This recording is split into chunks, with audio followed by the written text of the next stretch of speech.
Jesus, love you, Jesus loves you. Luke 12.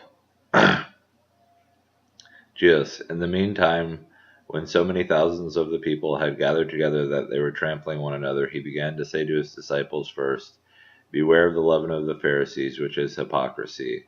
Nothing is covered up that will not be revealed, or hidden that will not be known. Therefore, whatever you have said in the dark shall be heard in the light, and whatever you have whispered in private rooms shall be proclaimed on the housetops.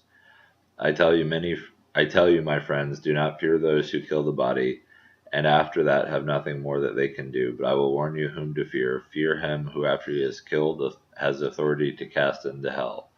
Yes, I tell you, fear him. Are not 5 sparrows sold for 2 pennies, and not one of them is forgotten before God? Why, even the hairs of your head are all numbered. Fear not, you are of more value than many sparrows. And I tell you, everyone who acknowledges me before men, the Son of Man will also acknowledge before the angels of God. But the one who denies me before men will be denied before the angels of God. And everyone who speaks a word against the Son of Man will be forgiven. But the one who blasphemes against the Holy Spirit will not be forgiven. And when they bring you before the synagogues and the rulers and the authorities, do not be anxious about how you should defend yourself or what you should say. For the Holy Spirit will teach you in that very hour what you ought to say. Someone in the crowd said to him, Teacher, tell my brother to divide the inheritance with me. But he said to him, Man, who made me a judge or arbitrator over you? And he said to them, Take care and be on your guard against all covetousness, for one's life does not consist in the abundance of his possessions. And he told them a parable, saying, The land of a rich man produced plentifully. And he thought to himself, What shall I do? For I have nowhere to store my crops. And he said, I will do this. I will tear down my barns and build larger ones. And there I will store all my grain and my goods. And I will say to my soul, Soul, you have ample goods laid up for many years. Relax, eat, drink, and be merry. But God said to him, Fool, this night your soul is required of you. And the things you have prepared, whose will they be? So is the one who lays up treasure for himself and is not rich toward God. And he said to his disciples, Therefore I tell you, do not be anxious about your life, what you will eat, nor about your body, what you will put on. For life is more than food, and the body more than clothing. Consider the ravens, they neither sow nor reap, they have neither storehouse nor barn, and yet God feeds them. Of how much more value are you than the birds? And which of you, being anxious, can add a single hour to his span of life? If then you are not able to do a small thing as that, why are you anxious about the rest? Consider the lilies, how they grow. They neither toil nor spin. Yet I tell you, even Solomon in all his glory was not arrayed like one of these. But if God so clothes the grass which is alive in the field today, and tomorrow is thrown into the oven, how much more will he clothe you, O you of little faith? And do not seek what you are to eat and what you are to drink, nor be worried. For all the nations of the world seek after these things, and your Father knows that you need them. Instead, seek his kingdom, and all these things will be added to you. Fear not, little flock, for it is your Father's good pleasure to give you the kingdom. Sell your possessions and give to the needy. Provide yourselves with money bags that do not grow old, with a treasure in the heavens that does not fail, where no thief approaches and no moth destroys. For where your treasure is, there will your heart be also. Stay dressed for action and keep your lamps burning, and be like men who are waiting for their master to come home before the wedding feast, so that he may open the door to him at once when he comes and knocks.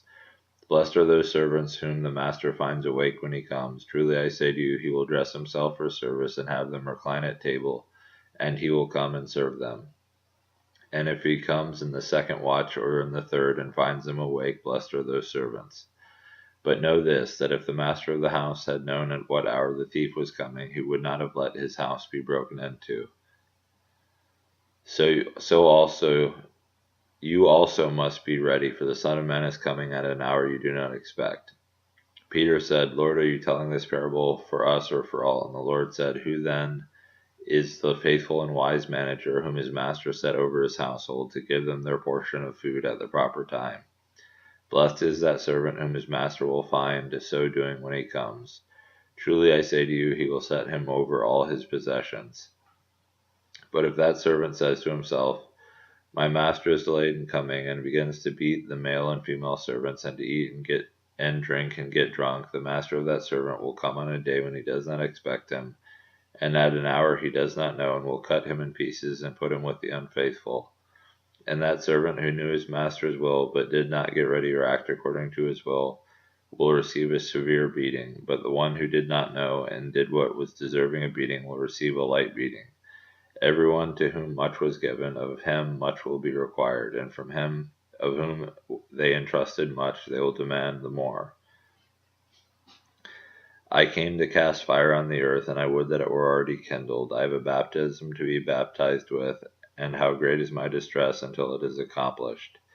Do you think I have come to give peace on earth? No, I tell you, but rather division. For from now on, in one house there will be 5 divided, 3 against 2, and 2 against 3. They will be divided, father against son, and son against father, mother against daughter, and daughter against mother, mother-in-law against her daughter-in-law, and daughter-in-law against her mother-in-law. He also said to the crowds, when you see a cloud rising in the west, you say at once, a shower is coming, and so it happens. And when you see a south wind blowing, you say there will be scorching heat, and it happens. You hypocrites, you know how to interpret the appearance of the earth and sky, but why do you not know how to interpret the present time?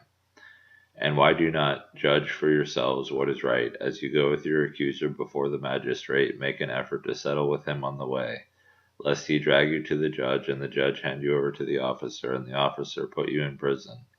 I tell you, you will never get out until you have paid the very last penny.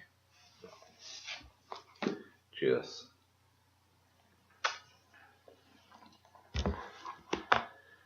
Love Jesus loves you.